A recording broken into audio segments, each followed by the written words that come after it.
اعوذ باللہ من الشیطان الرجیم بسم اللہ الرحمن الرحیم الحمد للہ رب العالمین صلاۃ و سلام علی محمد وعلی آلہ وسلم۔ انشاءاللہ آج ہم سورہ الاعراف کے 22ویں رکوع کا مطالعہ کریں گے۔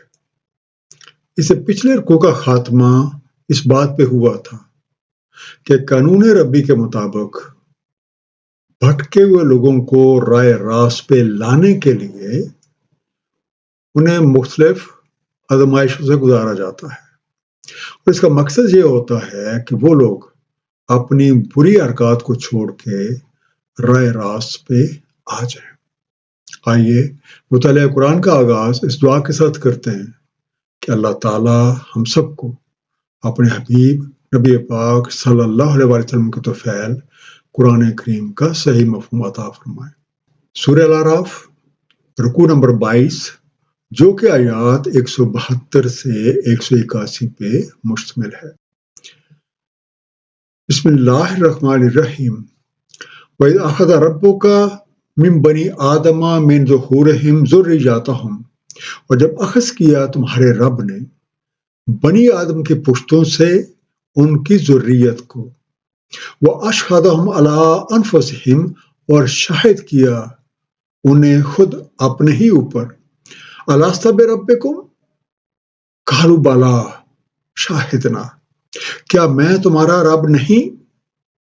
انہوں نے کہا کیوں نہیں، ہم شہادت دیتے ہیں، أَن تَقُولُوا يَوْمَ الْقِيَامَةِ إِنَّا كُنَّا عَنْ هَٰذَا غَافِلِينَ، کہ تم کہو یوم القیامہ کو کہ ہم تو اس بارے میں غافل تھے۔ الستا، کیا نہیں ہوں میں؟ Am I not؟ یہ آیت مبارکہ ہمارے لیے اپنا مقصد تخلیق جاننے کی رہنمائی فرماتی ہے۔ جب کچھ بھی نہیں تھا تو اللہ تعالیٰ نے چاہا کہ میں پہچانا جاؤں۔ پہچاننے کے لیے ضرورت اس امر کی تھی کہ کسی دوسری ہستی کا وجود ہو جو اس کو پہچانے۔ چنانچہ رب کریم نے کن ارشاد فرمایا تو ساری کائنات وجود میں آ گئی۔ جب ہم لفظ کن پہ غور و فکر کرتے ہیں تو یہ بات سامنے آ جاتی ہے کہ کہنے والے ہستی کے ذہن میں کوئی نہ کوئی ایسا پروگرام تھا جس کے ساتھ مخلوقات اپنی وجود میں آ جاتی، اور ان مخلوقات کو برقرار رکھنے کے لیے ان کے لیے پورے کا پورا نظام وضع کر دیا جاتا۔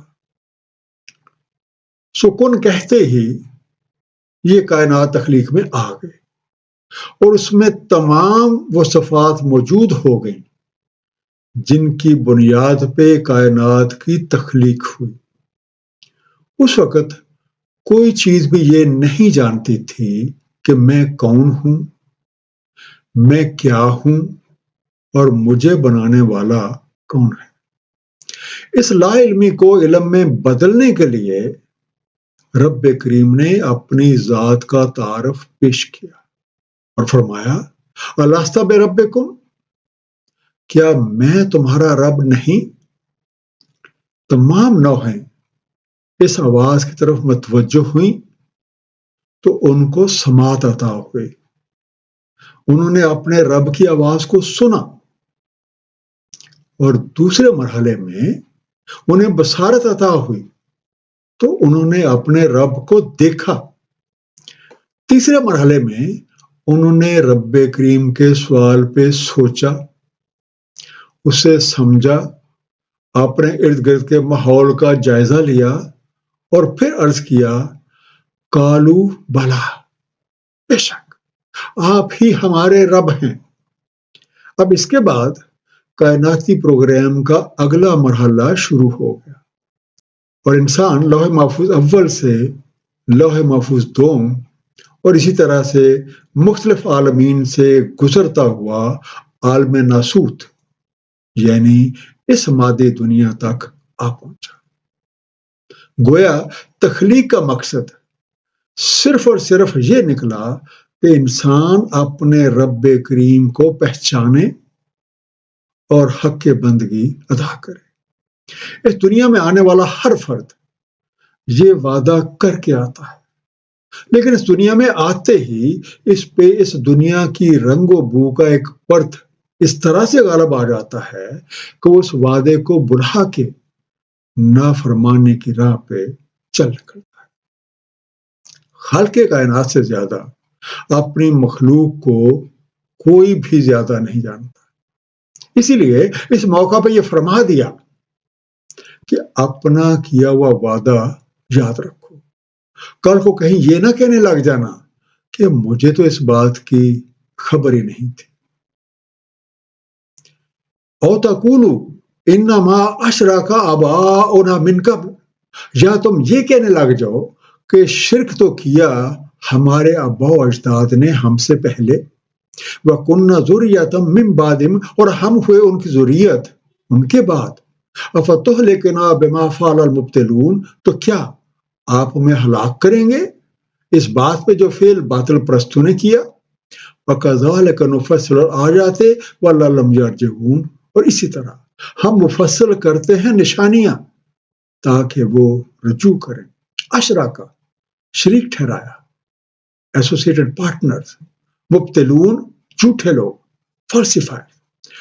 تو رب کریم نے مزید فرمایا کہ اس یاد دہانی کا مقصد یہ ہے کہ کہیں تم لوگ یوم القیامہ کو یہ نہ کہنے لگ جاؤ کہ ہم شرک میں اس وجہ سے مبتلا ہوئے تھے کیونکہ ہمارے آباء و اجداد نے اس شرک کی ابتدا کی تھی، اور ہم چونکہ ان کی اولاد تھے تو ہم نے تو وہی کچھ کیا جو انہیں کرتے دیکھا تھا۔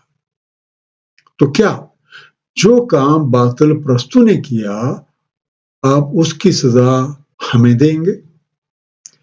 رب کریم کمال مہربانی کے ساتھ اپنی نشانیوں کو کھول کھول کر بیان کرتے ہیں تاکہ لوگ ان سے نصیحت حاصل کریں، ان پہ غور و فکر کریں اور ان کے عملی پہلوؤں پہ دل و جان سے عمل کریں اور رب کریم کی طرف رجوع لائیں اور اپنے مقصد زندگی کو حاصل کر لیں۔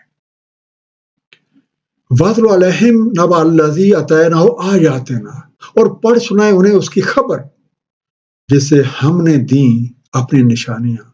فَانْسَلَخَ مِنْهَا فَأَتْبَعَهُ الشَّيْطَانُ فَكَانَ مِنَ الْغَاوِينَ، تو وہ نکل بھاگا ان سے تو اس کے پیچھے لگ گیا شیطان، تو وہ ہو گیا اغوا شدگان سے۔ فن سالخا چھوڑ کے الگ ہو گیا۔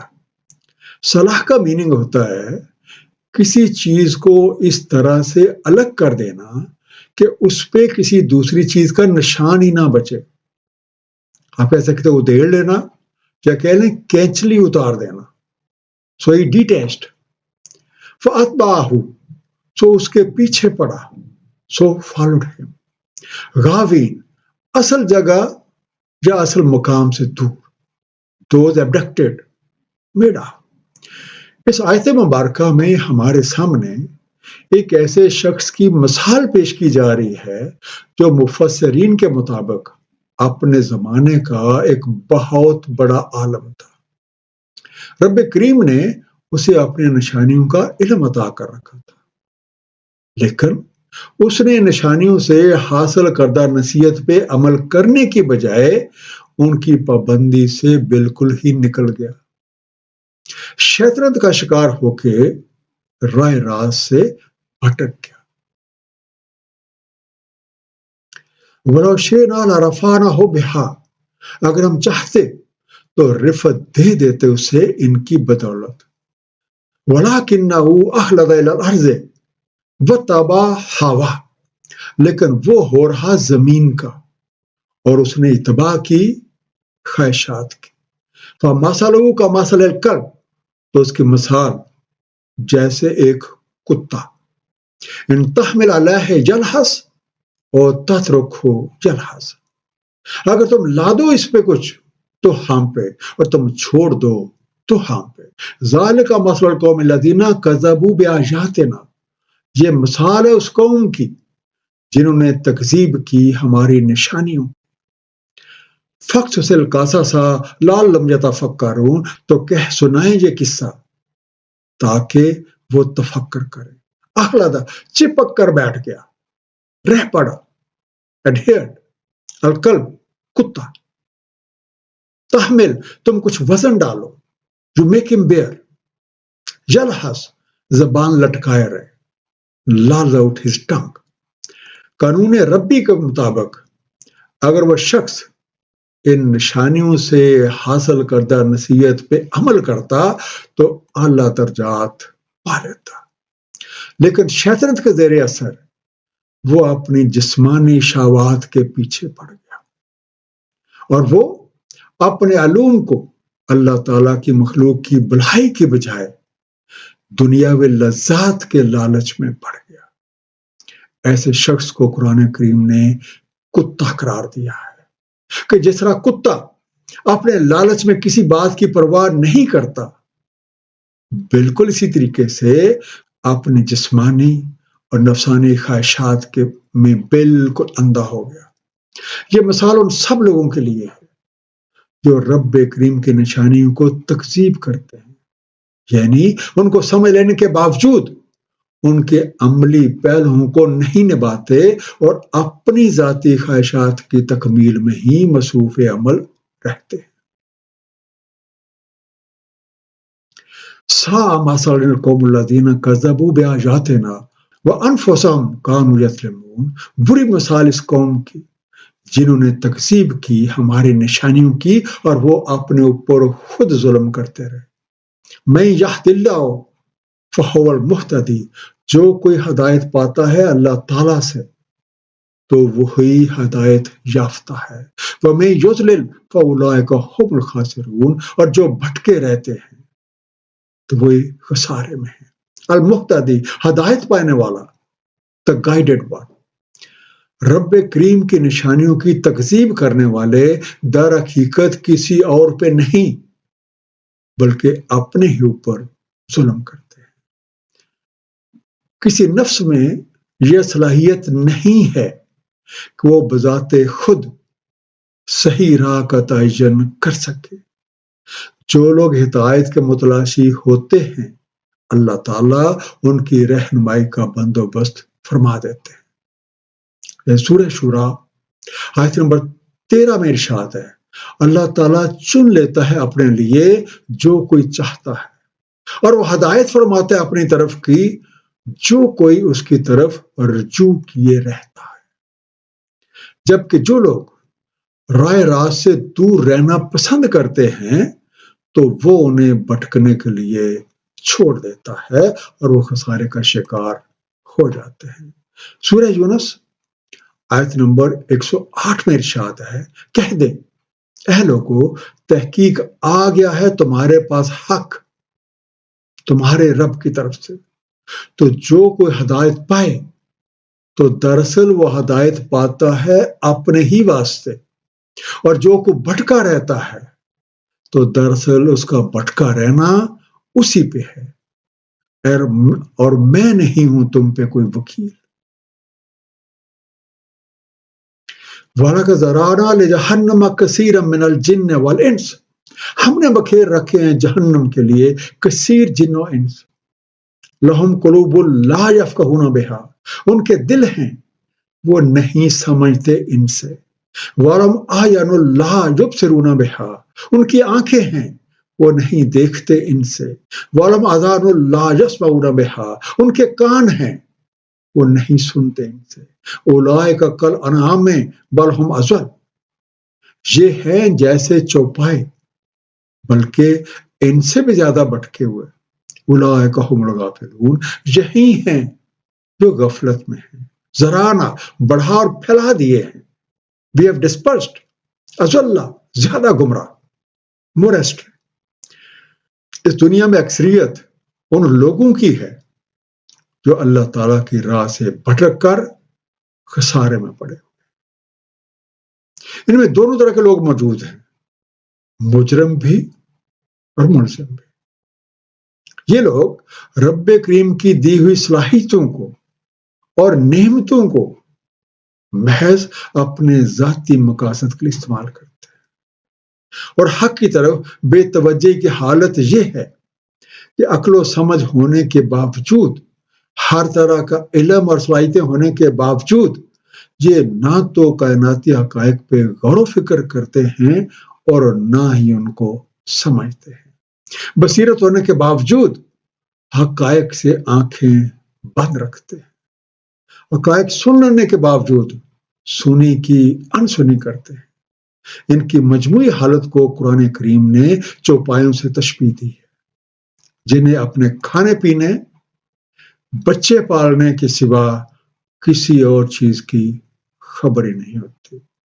جانوروں میں سے بھی ایسے مویشی ہوتے ہیں جن کو صبح جب چرنے چگنے کے لیے چھوڑا جاتا ہے تو شام کو اپنے گھر واپس لوٹ آتے ہیں، لیکن ان لوگوں کی حالت یہ ہے کہ کسی بھی طرح سے اپنے رب کریم کی طرف رجوع ہی نہیں کرتے اور اپنی ہی من مستیوں میں گم رہتے ہیں۔ وَلِلَّهِ الْأَسْمَاءُ الْحُسْنَى فَادْعُوهُ بِهَا، اور اللہ تعالیٰ کے لیے ہے اسماء حسنى، سو انہی کے ساتھ اسے پکارو۔ وَذَرُوا الَّذِينَ يُلْحِدُونَ فِي أَسْمَائِهِ، اور چھوڑ دو انہیں جو الحاد کرتے ہیں اس کے اسماء میں۔ سَيُجْزَوْنَ مَا كَانُوا يَعْمَلُونَ، وہ جزا پائیں گے جو اعمال کر رہے ہیں۔ حسنى حسین تناسب، حسن اعتدال و توازن، بیوٹیفلی بیلنسڈ۔ اللہ تعالیٰ غنی ہیں، انہیں لوگوں کی کوئی حاجت نہیں۔ یہ کائنات در حقیقت انہیں کی صفات کا مظاہرہ ہے، اور یہی صفات ہمارے اندر مختلف صلاحیتیں بن کے اپنا مظاہرہ پیش کرتے ہیں۔ جو لوگ ان صفات کے مطابق اپنی زندگیوں کو اعتدال کے مطابق بسر نہیں کرتے اور اپنی صلاحیتوں کو اپنا زور بازو قرار دیتے ہیں اور انہیں اپنی من مرضی کے مطابق استعمال کرتے ہیں، دراصل وہ غلطی پہ ہے اور انہیں اپنے اس غلط روش کا خمیازہ ضرور بھگتنا پڑے گا۔ وَمِمَّنْ خَلَقْنَا أُمَّةٌ، اور ہماری خلق میں سے ایک امت ہے، یہدون بالحق وبہ یعدلون، ہدایت کرتی ہے حق کے ساتھ اور اسی کے ساتھ عدل کرتی ہے۔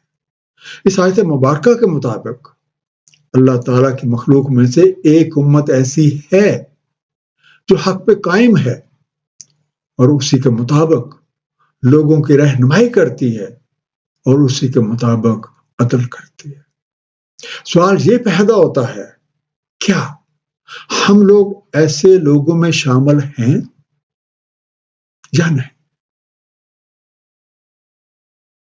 ایک مختصر سا خلاصہ اس رکوع کا، ہماری زندگی کا مقصد تخلیق اللہ تعالیٰ کو پہچان کے حق کے بندگی ادا کرنا ہے۔ انبیاء کرام نے اسی مقصد کی یاد دہانی اور اصول کی تعلیم اپنی امتوں کو دی۔ ہر کوئی اس دنیا میں آنے سے پہلے اپنے رب کریم سے بندگی کا عہد کر کے آتا ہے، لیکن اکثر لوگوں پہ اس دنیا کا رنگ و بو کچھ اس طرح سے غالب آ جاتا ہے کہ وہ اپنا عہد بھلا کے اس دنیا کی مادی زندگی کو ہی سب کچھ سمجھ لیتے ہیں۔ اللہ تعالیٰ کی نشانیاں اس کائنات میں ہر سو پھیلی ہوئی ہیں، ان کو پہچان کے اپنی سمت معلوم کی جا سکتی ہے اور ان سے نصیحت حاصل کرنے اور ان کے عملی پہلوؤں پہ نبی پاک صلی اللہ علیہ وآلہ وسلم کی سنت مبارکہ کے مطابق عمل کرنے سے ہدایت نصیب ہو جاتی ہے۔ رب کریم کی نشانیوں سے پہلو طئی کرنے والے یا انہیں اپنی نفسانی خواہشات کی تکمیل میں استعمال کرنے والے سزا کے مستحق ہو جاتے ہیں۔ اللہ تعالیٰ ہم سب کو قرآن کریم کو صحیح طور پہ سمجھنے اور اس پہ نبی پاک صلی اللہ علیہ وآلہ وسلم کی سنت مبارکہ کے مطابق عمل کرنے کی توفیق عنایت فرمائے۔ صدق اللہ العلی العظیم، صلی اللہ تعالی علی حبیبہ محمد وآلہ وسلم۔